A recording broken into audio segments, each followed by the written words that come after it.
매각 허가 결정이 납니다.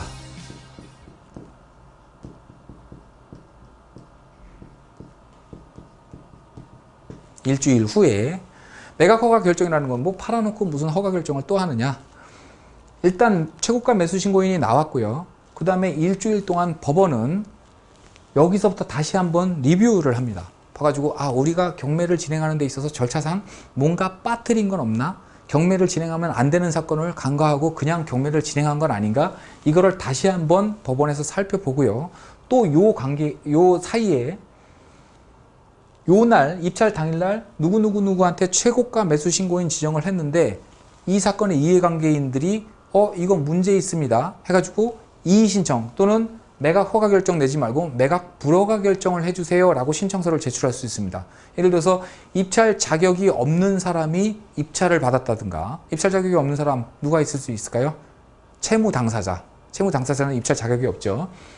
그렇다든가 아니면 또 이 과정에서 누구한테 송달을 해야 되는데, 다시 말해서 경매가 진행된다라는 사실을 알리고 경매를 매각을 했었어야 되는데 안 알리고 매각을 했다. 그러니까 불허가 해달라. 요 사이에 받을 수 있고요.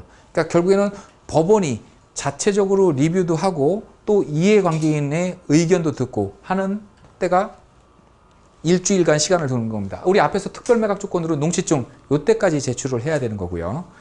이렇게 해서 매각 허가 결정이 나게 되면은요, 요것도 일종의 판결의 효력인 거고요.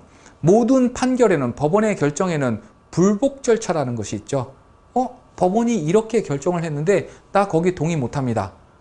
이런 불복 절차가 있는데 요것도 즉시 항고를 할 수 있고요. 결정이 나면 즉시 항고를 하게 되면 본격적인 소송이 시작이 되는 겁니다. 이날 입찰된 거 매각 허가 결정을 해줘야 되는데 왜 불허가 결정을 했습니까? 또 반대로 매각 불허가 결정을 해야 되는데 왜 허가 결정을 했습니까? 이렇게 항고가 들어갈 수 있고요. 그 항고가 제시가 되면, 그 항고장이 제출이 되면 그 소송이 시작이 되는 겁니다. 그렇게 되면 이후 절차는 이 소송의 판결이 날 때까지 일단 중지가 된다고 보시면 되고요. 이 항고 보면은요, 항고인은 이 사건의 이해관계인 누구라도 할 수 있는데요. 항고는 일단은 소유자, 채무자, 요 소유자와 채무자는 동일인일 수도 있고 서로 다른 사람일 수도 있습니다. 내 집을 담보로 내가 돈을 꿨다. 그러면 내 집이니까 소유자죠. 돈 꾼 사람도 나니까 채무자죠. 그래서 동일인일 수도 있고요. 동생이 사업한다고 형 돈 좀 빌려줘 그럽니다.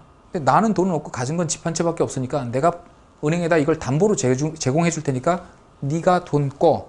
그러면 채무자는 동생이 되겠죠. 그러나 그 주택의 소유자는 내가 되는 거고, 서로 다른 사람일 수도 있고 같은 사람일 수도 있습니다만, 소유자, 채무자가 항고를 할 경우에는요, 항고 보증금을 내야 되고요. 물론 다른 이해관계인도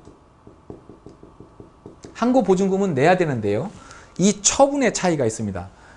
즉시 항고를 하면 본격적인 소송이 시작된다고 말씀드렸고요. 그 소송에서 이기면 이 항고 보증금은 돌려줍니다. 이유는 뭡니까? 항고할 만한 건으로 항고를 했구나. 그죠? 그래서 돌려줍니다. 근데 이 항고는 예전에는 이길 것 같아서 하는 게 아니라 경매 절차를 지연시키기 위해서 항고장이 제출되는 경우가 굉장히 많았고요.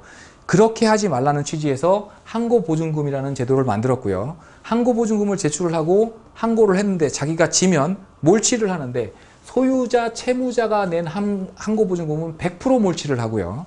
다른 이해관계인이 낸 항고보증금은 지연된 만큼의 이자만 공제하고 나머지는 돌려줍니다. 이 차이만 있고요.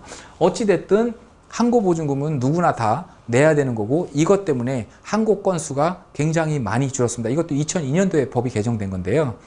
항고보증금 없을 때는, 그전에는 뭐 거의 법원에 항고되는 게 경매 사건 중에 10%, 15%는 항고장이 제출이 됐었고요.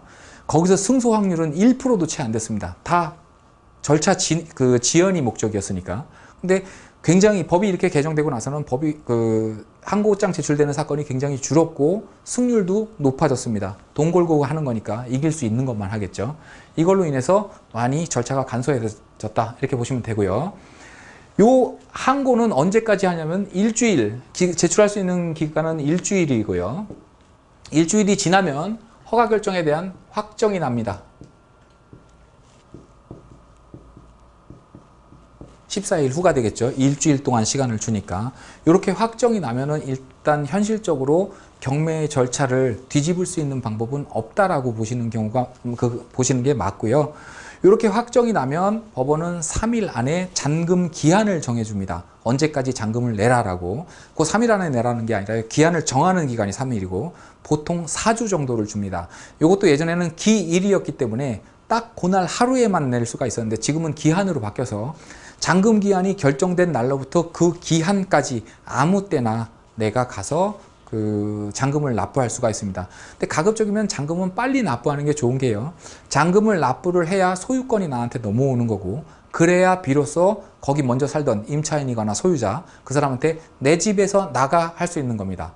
잔금을 내지 않은 상태에서 내 집에서 나가 할 수는 없는 거고요. 그러니까 명도를 그만큼 빨리 받고 싶다면 그 집에 빨리 입주하고 싶다면 그만큼 잔금을 빨리 치르는 것이 좋습니다. 이렇게 되면 잔금 치름과 동시에 소유권은 나한테 넘어오는 거고요. 경매의 절차가 끝나는 겁니다. 물론 법원에서는 또 이해관계인들은 이 이후에도 배당이라는 절차가 남아있긴 합니다만 그거는 입찰자하고는 사실은 직접적인 관계가 있는 것은 아니니까요.